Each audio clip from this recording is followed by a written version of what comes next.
Salam alaikum.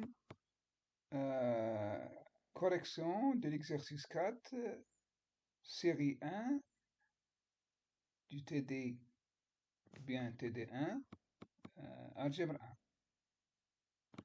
Donc, E et F, deux ensembles en vide, et F, une application de E vers F.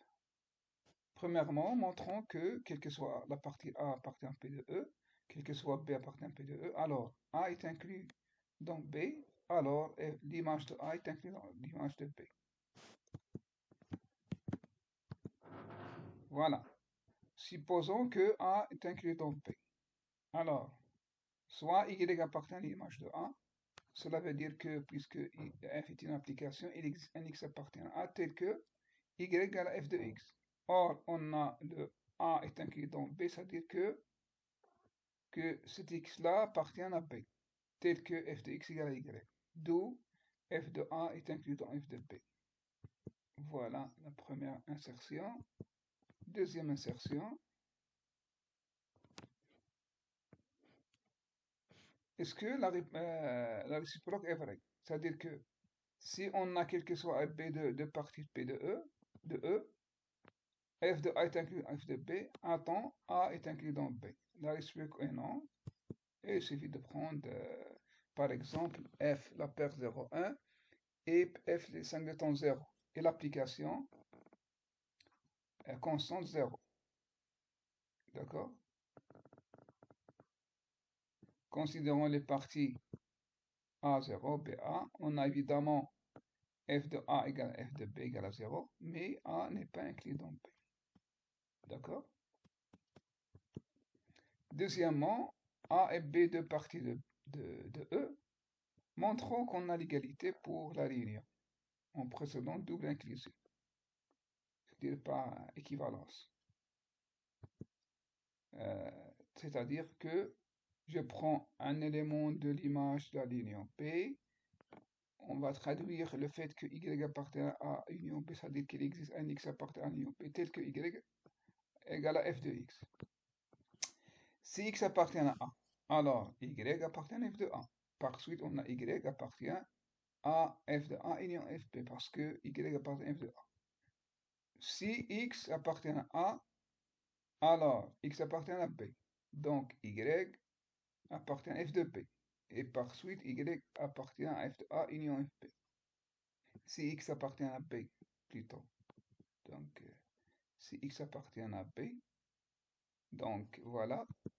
Et par suite, on a, quel que soit Y appartient à f de union B, Y appartient à f de A union B. Ce qui signifie que l'image de A union B est inclue dans f de A union f de B. Montrons notre inclusion. Voilà. Je prends un élément de cette réunion-là, Y. Donc, il appartient bien ou bien à f de A ou bien f de B. Et nous allons traduisons si Y f de A, donc X appartient à A, tel que Y f de X. Mais puisque X appartient à l'union B, donc il appartient, Y bien appartient F à l'union B. De même pour Y appartient à F de B, c'est le même raisonnement. Donc on a quel que soit Y appartient à F de A union F de B, on a bien Y appartient à F de la réunion de A union B. Ce signifie que on a l'inclusion et d'après le double inclusion, on a l'égalité.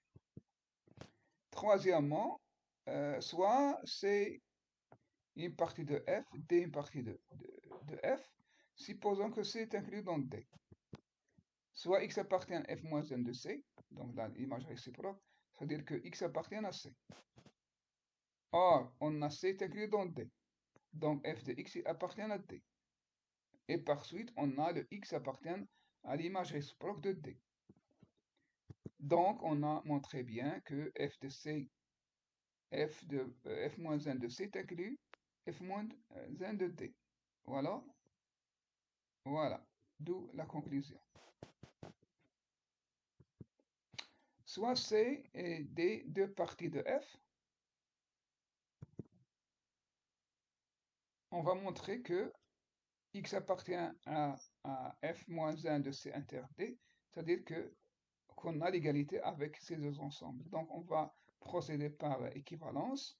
Donc f de x appartient à l'intersection, cela veut dire que f de x appartient à C et f de x appartient à D.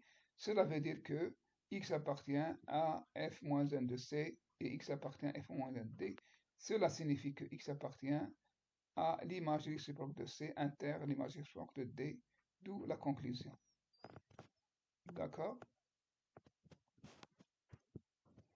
La solution est similaire à 4, il suffit de remplacer l'intersection par la réunion et remplacer la conjonction et par ou.